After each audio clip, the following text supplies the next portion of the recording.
Pensem que és necessari tindre i crear un fons de vivenda per als afectats per els desaucis, ens pareix imprescindible.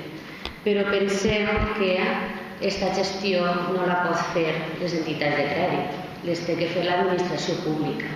L'administració pública té que crear aquest fons i té que ser ell el que ho gestioni.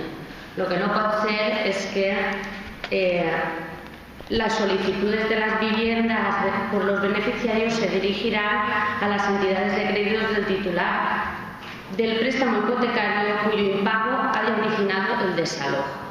No pot ser una persona que estiga demanant una vivenda perquè l'entitat al carrer tinga que adreçar la sol·licitud al banc de crèdit que ha fet que aquesta persona se'n vagi al carrer, és que ens pareix sorprenent, etc. Vull dir, la idea ens pareix molt bona, el que no ens pareix bona és que se li doni aquesta importància a les entitats de crèdit que són les que ens han portat a aquesta situació que tenim. També m'agradaria saber, i que me contestarà la senyora regidora, de tota la quantitat de vivendes, de la relació de vivendes que tenim així, quantes estan en línia, perquè també pensem que això va aprovar-se pensant en els nostres veïns i veïnes, si des de l'àrea de serveis socials s'ha fet aquest estudi o sols és una visió pública de dir, mira, els que bons som, anem a aprovar-ho perquè ara és el que toca.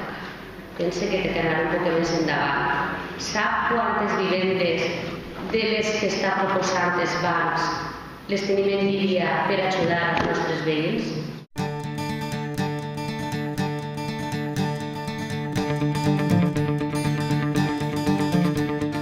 Seria el primer que tenia que haver fet la senyora regidora, enterar-se, perquè si venim així a signar un conveni que se suposa que va ajudar els nostres veïns, tindrem que saber quines són les cartes de la baralla, això és el primer. I segon, que efectivament el tema d'haver portat...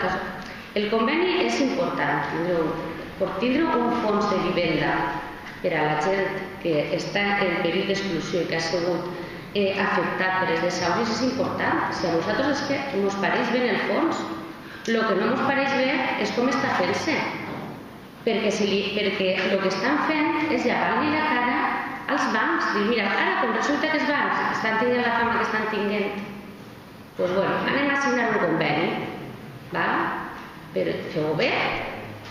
És que les coses hi ha que fer-les bé. I n'hi ha una plataforma d'afectats. I a aquesta plataforma d'afectats es té que preguntar. I a les associacions. No s'ha preguntat res a ningú. A ningú. Este fons no pot gestionar els bancs. No poden gestionar els bancs. El té que gestionar l'administració pública, per això estem. No pot ser que diguem, no, els ajuntaments l'únic que faran és que quan les entitats de crèdit vulguin emetiran l'informe. No. Per això no cal fer això. Per això no cal. N'hi ha que fer-ho bé i té que ser l'administració al que tu li tens que adreçar la sol·licitud. Encara que el que estaria bé del tot és que no s'hagués arribat a aquest punt. Però, quan ja estem, n'hi ha que donar alternatives. I l'alternativa, o sigui, la base de l'alternativa és bona, crear un fons de vivenda. Però n'hi ha que fer-ho bé. No se li pot donar aquesta competència a les entitats de crèdit. Ho té que fer l'administració.